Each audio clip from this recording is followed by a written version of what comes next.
Hello, and welcome to my class, Indie Publishing on a Low Budget. The reason that I wanted to create a class like this for our conference is because I had no kind of a budget when I first started writing. And so I had to kind of do things on a dime here and a dime there. So I wanted to put together my favorite things that you can do as an author on either a really low budget or on or completely free, right? So there's quite a few things that people like to tell you that are important to do when you're publishing. And yes, all these things are wonderful, and I'm sure a lot of them help you as an author, but some of them are probably what I would consider a little extra, right? And sometimes these big named authors forget that they started out small, just like everybody else. They maybe started out with a shoestring budget as well. And then once you start making money and bringing in money, you can spend some of these dollars on some of these extra things that are really awesome. But this class is going to go over my most important things that I think you really should have as an indie author and how to get them for either cheap or no cost to you. So let's go ahead and dive in. I'm going to make my presentation large and go on over to my screen here. All right, these are the things that I think are must-haves for indie author. You definitely need a cover, and not just any cover, but you need a really, really good cover, a professional-looking cover, a cover that says, this book is awesome, and one that goes right along with your genre, right? So you need something to lead people right into what you're writing. So it needs to not only look professional and be well designed, but it needs to scream your genre. You also need really good editing, because as soon as people get to reading that book, you don't want them to stop because of typos or because of bad grammar or anything else that you might have in there. So you definitely need really good editing and content editing as well. So you need those things. Formatting, you want really good formatting for the book, otherwise it's hard to read. You want your blurb to stand out and one that pulls readers in. You need a mailing list. I think that's really important for authors to not only be able to have something they're in control of, but it also helps you grow yourself by being able to share like mailing list swaps with other authors, right? So I think that's really important. ARCs, I think it's important to send out advanced reader copies to readers in order to gain some reviews for your work. You also need a reader magnet. I'll talk about what that is and why you need it later. You need a website, you need advertising, and you need some knowledge, right? Some kind of, there's all kinds of knowledge you can learn as an author, but you need some craft knowledge, how to write a good book, how to hone your skills, that kind of thing. And you also need knowledge about just the writing industry itself and what's going on right now in the writing industry. And you need to know how to publish and how to get your name out there and how to get people to buy your book, things like that. So all of these things are, I think, are super important for you as a writer to have. So, but the ones that I think are the two most important that I would definitely say, if you're going to spend any money, it's going to be on these two things, is cover art and editing. So we're going to talk about each one of these things. And the first thing we're going to talk about is your cover. It's your very first impression. So make sure it's really good. I would hire a cover designer unless you have a graphic design background, you have professional programs that you work with, you are willing to pay for fonts and images.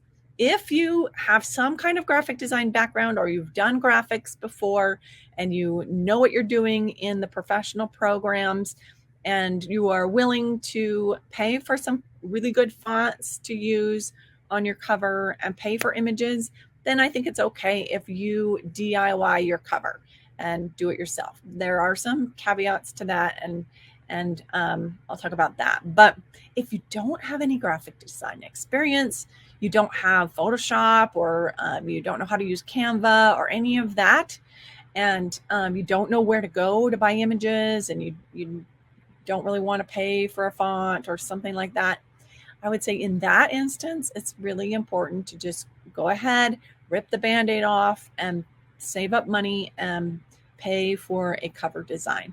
Now, they're not as expensive as you might think they are.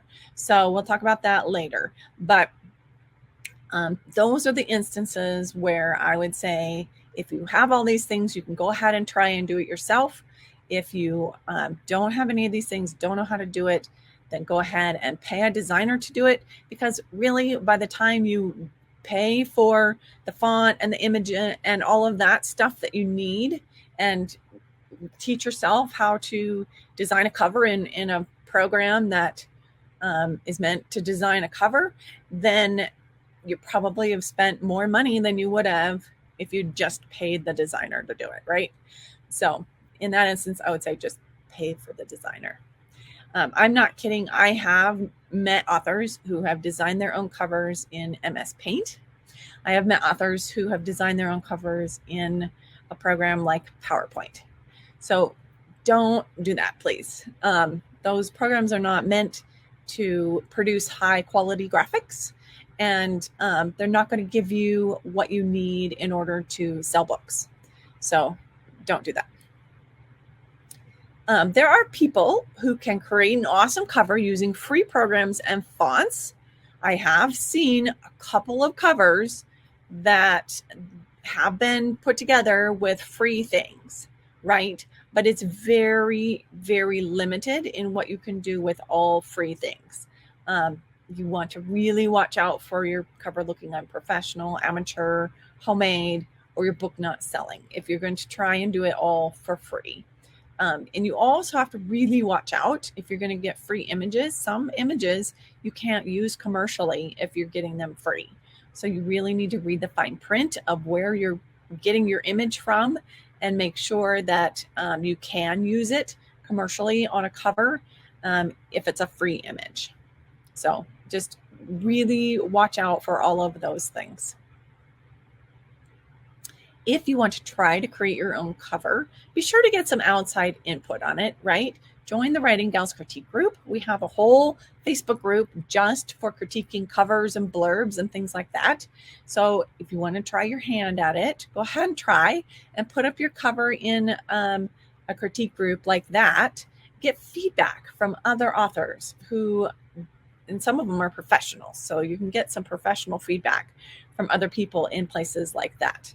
And be open to changing things to make it look more professional. Be open to purchasing a font or something like that, because I'll tell you right now, most of the fonts that just come on your computer or that you can download from the internet free aren't really that great. And most of the really well-designed covers have fonts that you buy, right? And you want to be really careful. You don't want to get pirated stuff off the internet. So be careful about that as well. The best proof of a good cover is sales. So if your book cover is selling your book, then it's a good book cover. If you put up your book and you've got no sales or very few sales and it's been a few months, then you probably want to look at a different cover. So I'll just say that. You can save money by searching for pre-made covers. So do a Google search, look for pre-made book covers. And these are just some examples I pulled off of the first website that came up on my Google search. I think it was bookcoverzone.com. I added the little URL down there. And these were $89 a piece, right? So if you find a pre-made cover that can work really well with the story you've written, then you can save a lot of money just by buying a pre-made cover, and the person who designed it will put your information on there. So think about doing that if you are kind of trying to do this on a low budget and you don't have a lot of money to hire somebody to custom make your cover. Look at your genre, look at some of the genre norms that you see on covers, and find a cover that will work for your book. So average cover costs, pre-made covers are between $50 and $150 usually out there. That's what I've seen as I've kind of looked at the different pre-made cover costs out there. If you're going to hire a designer to make a custom cover for you, you're probably looking at more in the range of $100 to $300, something more like that. But still, it's not like super undoable, right? It's not going to stop you from publishing. $300 is a chunk of change, but you can save up that money and you can publish your book with a really good cover then. And that will give you such a better advantage over all of these people trying to shoestring it and putting together a shoddy cover. You're going to have a much better leg up over sales, right? So let's talk about editing. Everyone needs an editor. Even editors hire editors, right? So I know editors of publishing houses who publish books, and their books go through a separate editing process with a different editor. That's because you can't see all of your own mistakes as easily as you can someone else's if you're reading someone else's manuscript, right? And so it's really tough to see your own mistakes and to see all the things that you've done yourself. But there are a few things you can do to make your manuscript as good as you can get it before you hand it off to an editor, which will cut down the costs of what it will cost you to pay an editor. So you have several different types of editing. You have content editing, that's looking at the plot, the storyline, the character arc, and things like that. Content editing you can pay for, or you can get some content editing from other authors. And I'll talk about that in a second. Line editing looks at awkward sentences for clarity and repetitive words, things like that. Copy editing looks at grammar, typos, punctuation, tense. So you can save money by finding critique partners and beta readers. They will catch more errors for free as you go through your manuscript chapter by chapter with critique partners, or get a beta reader to look at your manuscript as a whole. So I utilize both critique partners and beta readers. When I first started out, I heavily relied on both. I put my first book through critiquecircle.com is a website, and I put it through twice because I changed so much of it the first time I put it through that I put it through a second time, and it didn't change as much through the second time. But I had people saying, all right, you're head hopping here, and I had no idea what that meant. So I would go in search of articles that talked about head hopping. What does that mean? And so I learned a ton of things through my first book just by researching what people were telling me I needed to fix in my manuscript. So my critique partners were fantastic. And I would highly recommend if you are working on book 1 or book 2 to find some critique partners who can go through chapter by chapter with you and give you some pointers on how to improve your writing, because it did me a world of good. And then beta readers will look at your manuscript as a whole. They will read it all in 1 or 2 sittings, and they will look at more big picture things for you, right? And so as you put your manuscript through these things, people are going to find some of these typos. They're going to find some inconsistencies, like where you said she picked up her handbag and then 3 paragraphs later she picks up her handbag again. You know, I've seen that in manuscripts, and your critique partners and beta readers will pick up on stuff like that and really help you weed out some of that weird stuff that an editor will catch. And so you will have to you don't have to pay as much for an editor if you have these people looking at all these errors and things and helping you fix it up before you even send it off to an editor. That will really help you. And I already said this, new authors, I suggest joining a critique group. Look at your local library to see if they have an in-person critique group. you can look for other writers on, like, say, the Writing Gals Critique Group Facebook group and ask, does anybody want to join my critique group? Or you can go to critiquecircle.com or scribofile.com. Both of those are online critique groups. I would say this is probably the single most important thing that I did to really help me when I first started writing. So, and I will caution you that not every critique group is the same. Of course, they're made up of individual people, and individual people have individual quirks and things.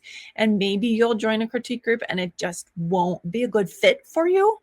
And so don't like give up and say, well, critique groups are just not for me, because every time I went, I left depressed and they just ripped my story to shreds and I felt terrible. Well, not every critique group is like that, right? There are other critique groups out there. So go seek to find people who mesh better with you, people who give positives as well as things you can maybe fix, and see if you can find a group that is really helpful to you rather than hurtful to you. Because the last thing you want to do is just tear yourself down and be so depressed you can't write anymore, right? So you don't want a group like that. And you can find beta readers and critique partners in the Writing Gals Critique group. I already said that, but here's our little front page thing on the top where what we allow in the group.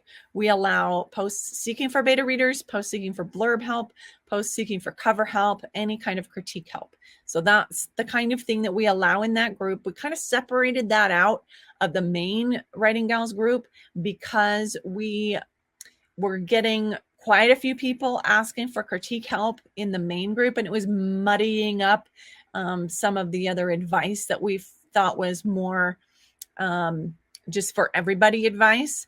And so we wanted to put it into its separate own thing in order to make sure that the posts in the main group were all about publishing and helps for just everybody, right?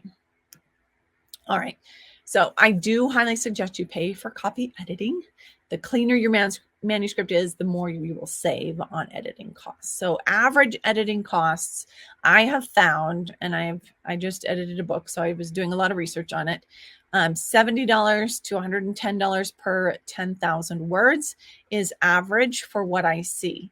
If you are finding editors that are charging a lot more than this, it's probably because they have a lot of experience and they are charging for their massive amount of experience. Now, I haven't normally paid a lot more than this for my editing, but I bring to the table, my manuscript is fairly clean when I bring it to an editor because I do a lot of self-edit and I utilize things like Pro Writing Aid and all of that. And so what I bring is usually fairly clean. So you can do that as well. Pro Writing Aid, I think there is a free version. I know there's a paid version too. But so you can do some of that to try and clean up your manuscript. I wouldn't say if you're a brand new author that it really pays to find a really expensive editor unless you're like brand new at writing and you don't want to go through critique partners and beta readers. Then if you want to find an experienced content editor to help you rework your novel and help you get it into shape, you could do that. But I haven't found that paying a high cost for editing really gets you any more sales than looking at these average, what a freelance editor might charge if they're kind of newer on the scene or if they've been working for a few years at editing. So, but you definitely want to get a sample edit from whoever you hire, right? And you want to get recommendations from other people that are in your groups and try and figure out who people have worked with and really liked for editing and get a sample edit to make sure they mesh really well with you. All right. I just went ahead and said all of that. Writers love to recommend their favorite editor. So go ahead and ask in your writing groups who you would want to hire for an editor. Ask for their rates. Don't forget to ask for their rates, because even though there's an average out there that I've found, there are people who charge a lot more. So you want to ask for their rates, get a sample edit, assess if their style works really well with your style, because some editors they work very differently than others. And so you don't want someone like changing your voice if that's not what you want. And then you want to ask to see a contract, so you know exactly what they're going to do for you, what you're going to do for them, and when you're going to pay them, and all of that. So if you ask your ARC readers to help proofread for you, so you've gotten the manuscript back from your editor, you've fixed everything the editor found, you really should have a proofread before you send it out into the world as a published book. Now, you can ask ARC readers to proofread for you. So one thing I've done in the past is for every typo you find, I will enter your name into a $20 Amazon gift card drawing. And that way people are actually looking for typos and will tell you if they see a couple typos as they're going through it. Another thing you can do is you can upload your manuscript to one of those AI readers for you, and they will read through it, and that sometimes will catch these typos as you're listening to the book. It will catch typos. And Word does that for you as well. Word will read it to you. They have a little voice thing you can turn on. All right. 3, formatting. Formatting your book does not need to be costly or difficult. I think the top formatting tools that I see people recommend are Vellum and Atticus. Both of those cost money. And if you don't have any money to spend on formatting, I would use Draft to Digital's formatting. So you can upload your manuscript to Draft to Digital. Even if you're not going to sell your books on Draft to Digital, you can still do this. Upload your book on Draft to Digital and add in all the information like you're going to sell it on there. But then once it's all the manuscript is uploaded in there, they will allow you to download the EPUB and the PDF files. So you can download those files. So the EPUB is the ebook and the PDF file is the print book. And it's very simple formatting, but it's formatted really, really well. And it's nice and clean, and it will look really good when you upload it to wherever you want to upload it. So if you're only selling on Amazon, that's fine. Or if you're selling it everywhere, you can use it everywhere else. So formatting costs, you can use Draft to Digital or Readsy. Someone said Readsy will let you format for free as well. I have not used Readsy, so I haven't verified that. But someone was saying that you can use Readsy to format your book as well. So I would say if you're low on budget, go ahead and use the free. If you start getting some money in from your business and you want to invest in something like Atticus or Vellum, those do a fantastic job. Now, I will say, if your book is really complicated, if you have a lot of photos in your book and things like that, you may have to pay for formatting from a professional who uses InDesign, right? InDesign is really the standard for formatting professional books, right? So you'll probably need to hire somebody who uses InDesign if your book is complicated and it's not just a straight romance novel with all text or something like that, right? So that's just my suggestion. If you have a simple, straightforward book, you can use Draft to Digital or Readsy. Now, your blurb, you really want to be good. You want to pull the reader in and make them want to buy the book. There are some services you can pay for somebody who is really good at blurb writing to help you write your blurb. But if you are wanting to do this yourself and you don't want to pay somebody to help you write your blurb, you can ask your beta readers and ask your people in the Writing Gals Critique group for help on trying to make your blurb better.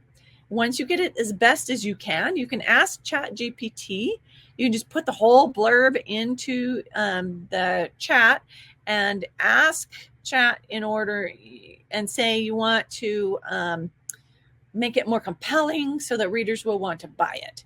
Now, what it gives you may not be something you just want to use word for word, but it may give you ideas of ways you can improve your blurb. You can always ask it, write this in the style of the most popular romance novels blurbs out there, or, something like that. So you want to look at it and really assess it as someone who has actually read other blurbs. You should go read some blurbs that are selling books and see what they're doing to sell their books. I wouldn't just use anything that AI spits out just word for word, but you can definitely get ideas from it. All right, your mailing list.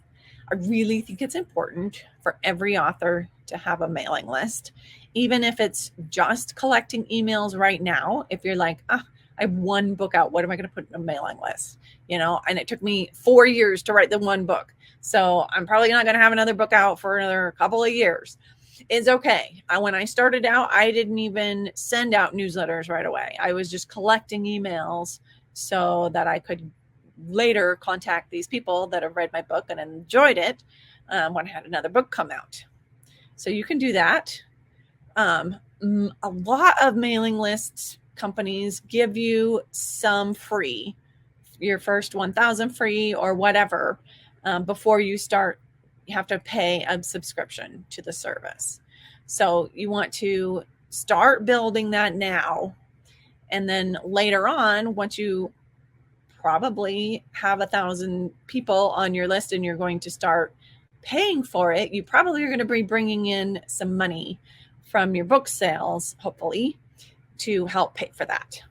Now, one thing you can do is if you've got 1,000 people on your list and they're like, yep, time to pay, you can cull your list. So most subscribing companies allow you to go through and it will tell you how many people haven't even opened an email in the last 6 months or whatever. And you can delete out people from your list who are not actively opening and buying from you. So no need to pay for subscribers who aren't actually active in opening your newsletters and reading your newsletter, right? So you can cull that a couple of times to try and delay when you need to start paying for your newsletter. ARCs, these are advanced review copies that you are giving your review team. These are fun and exciting to give out to your launch team to help you review and launch your book. But there are a lot of services that will say, okay, you need to sign up for my service and pay for this in order for us to do that. And you don't necessarily.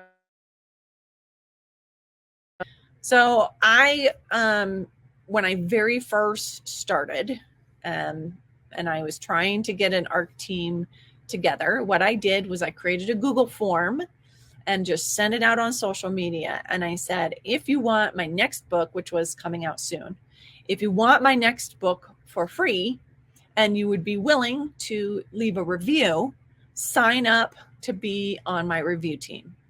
And so I sent out this Google link to on social media and to people who I thought would want a free copy of my book in exchange for a review. And so I gathered up some emails from this Google form and I just sent them one by one through an email.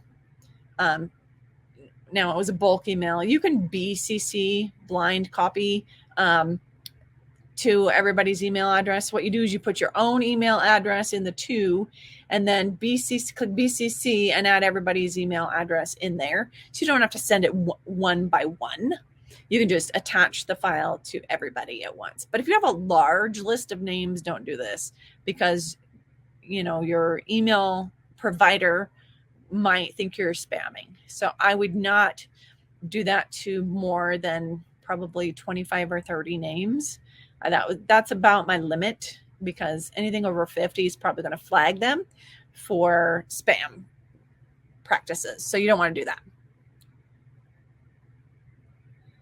Your reader magnet. this is whatever you've written, a short story or novella that you're giving away in order to get people to sign up to your newsletter.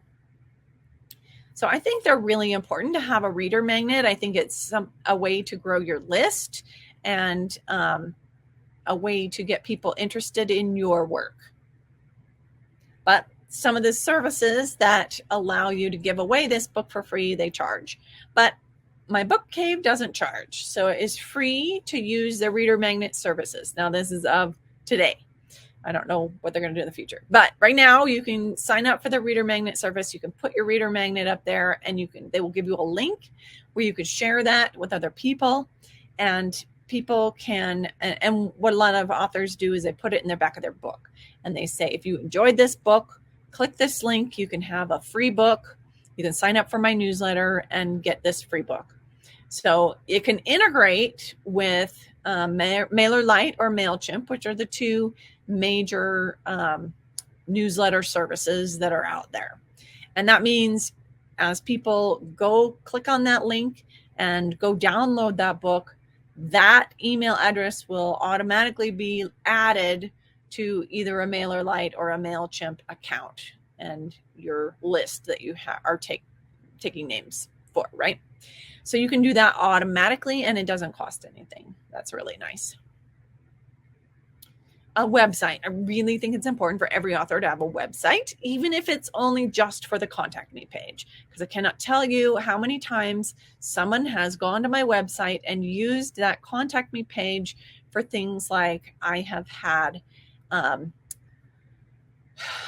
movie producers fill out my contact me page because they wanted to ask me if I had film options out on one of my books. I have had agents, literary agents, use my contact me page. I have had an editor from Penguin used my contact me page. An editor from Wiley Publishing used my contact me page. And that's how they got a hold of me to ask if I would update their How to Write a Romance Novel for Dummies book. And so it's really, really important for you to at least have a contact me page on some kind of website that has your author name on it. That way, if someone really wants to get a hold of you, then they can, because that's how professionals get a hold of you. So I think you do need a website, but you don't need an expensive website. So here are some free options. Wix, Google has websites, Weebly, and Blogspot. You can make a blog that looks just like a website using Blogspot. So I would recommend, though, paying for a domain name. They're not very expensive. A lot of places, it's like maybe $10 for an entire year of a domain name. And then your website will look much more professional. You don't, because most of these websites, if you get a free website, they'll offer you a free domain for it, but it's this really long thing, and it's difficult to put that on a business card or whatever. So I would recommend $10 to $30 a year for your own domain name. And so that'll help you be able to get some traffic to your website. Number 9, advertising. Because your book is going to live in obscurity, if you don't do any advertising, I think some advertising is smart.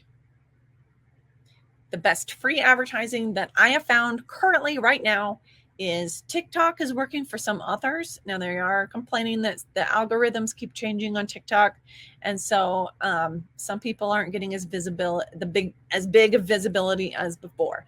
But I know some authors who say just keep posting on TikTok and be consistent. And that's what's helping them be visible.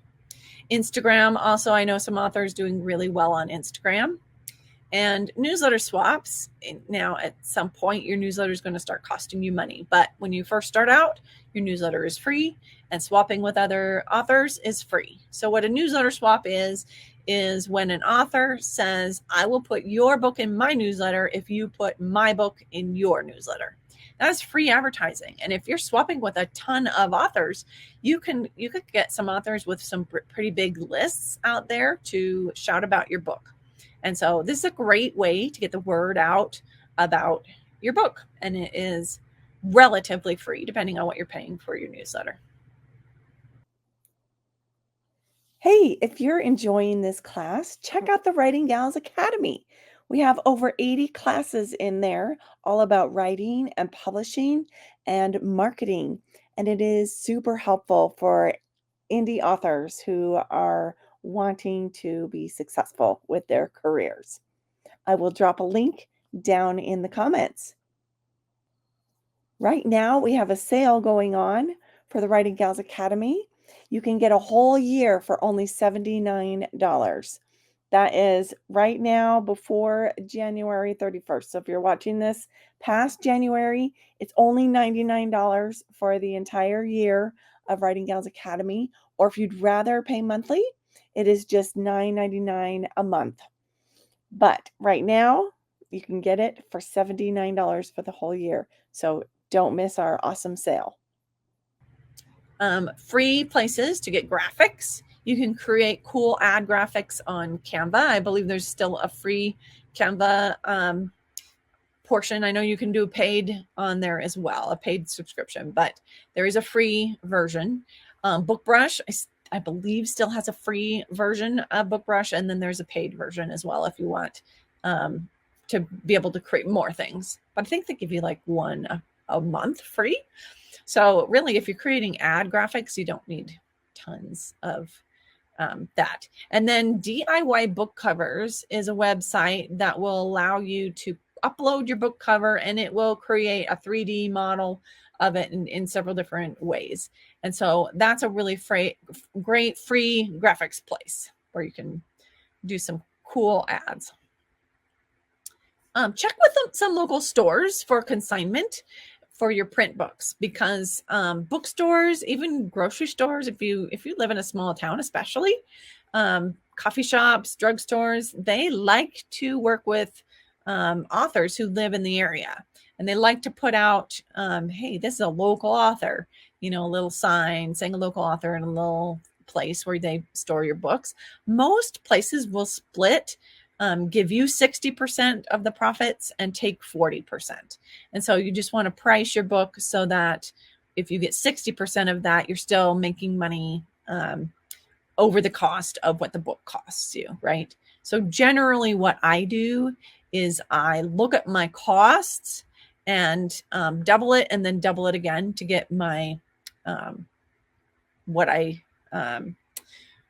price, my retail price of it, right? So that's generally what I do to make sure that I make money on my print books. All right, low cost promo sites. There's Book Rebel. Right now it was $31 for a contemporary romance book. So that's really not very costly. E-Reader Cafe, $25 for deal of the day. Fussy Librarian, $22 for contemporary romance if you have it at 99 cents. It's actually more expensive on Fussy to promote a free book. I don't know why, because most places it's more expensive to promote a 99-cent book than a free book. But Fussy Librarian, I think, has more subscribers to their list of, hey, we want a free book than, hey, we want a discounted book. So I think that's why it's cheaper on the $22 for a 99-cent book promo. But these are really low cost promos. And if you're discounting your book to free or 99 cents, you probably do want to pay for at least one or two promos to put on that so that it makes it worthwhile to you, right? So you can sell some books or get some free copies moved.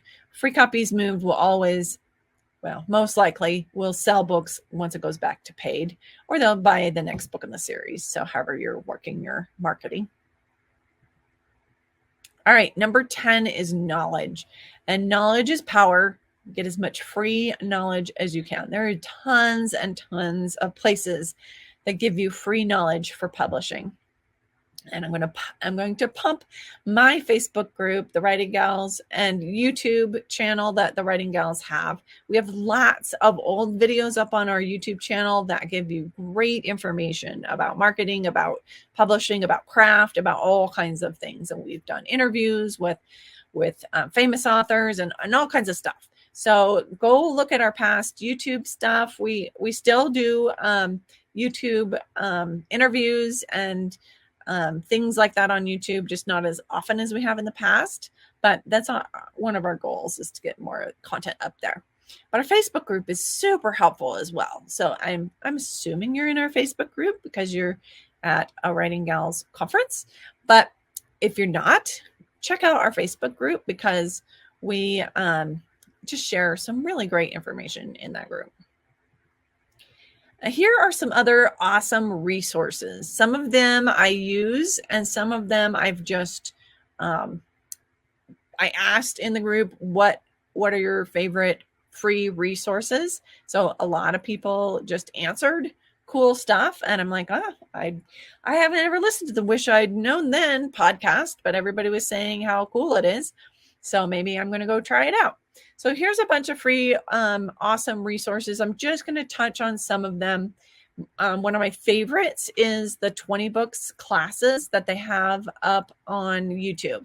They have a fantastic Facebook group as well, but their classes, their conference is fantastic. And they have a ton of very successful indie authors teaching all kinds of classes at their conference, and they record them and put them up on YouTube. Now, things are changing with the 20 Books Conference. It's not going to be the 20 Books Conference anymore. This is the last year for it, 2023. So things might change in that direction. But right now, there's tons of great classes up on YouTube. Go look them up. They're fantastic. Becca Syme is wonderful. Everything she says is gold. So I definitely would recommend her quick cast. Brandon Sanderson on YouTube. He teaches a fantastic class. I'm not even a fantasy writer, and I get a lot of information out of his class. So definitely check out Brandon Sanderson on YouTube. Let's see, Kindlepreneur has some fantastic resources. Dave Chesson does some fantastic YouTube, I wouldn't say classes, but he talks about all kinds of cool things. He researches and tells you about keywords and tons of stuff. So definitely check out Dave Chesson on Kindlepreneur, and his articles that he writes for his Kindlepreneur website are fantastic. He also has a couple of resources. He's got a QR code generator that you can use for free that will point to, you can link it to whatever you want, but you can link it to your books, your series page on Amazon or whatever, and you can use that on business cards and things like that. So he is fantastic, and all of his resources are wonderful. I really also enjoy the Six Figure Author YouTube channel. They are not currently doing any more episodes, but you can watch all their past episodes, and that's really good. Writing Excuses podcast, I always like that one as well. And I have to pump the Writing Gals Academy. We have tons of classes. This is just a few of the classes that we have in our academy. We have Mastering Chapter Hooks. We have Powerful Endings That Sell Your Next Book. The Secret Life of Secondary Characters. Casting a Cast of Characters Readers Love. Elements of a Scene. I mean, you can read all of these great, fantastic classes titles that we have in our academy. Most of these are classes that were in conferences gone past that the authors have allowed us to use in our academy. We really want this academy to be a place where we are learning and growing together. Right now we have 44 classes up on all kinds of topics, but Michelle and I are working on getting more classes available. We have multiple classes taught by six-figure authors. You can learn the craft You can learn marketing techniques. You can learn tips and tricks of the business. It's just all kinds of things up on that, the Writing Gals Academy. Right now, it's $9.95 a month, and you can get $5 off your first month with this code, 5off23, or use the QR code, and that will link to a page that already has that code put in for the Writing Gals Academy, and you can try it out for a month and see if you like it.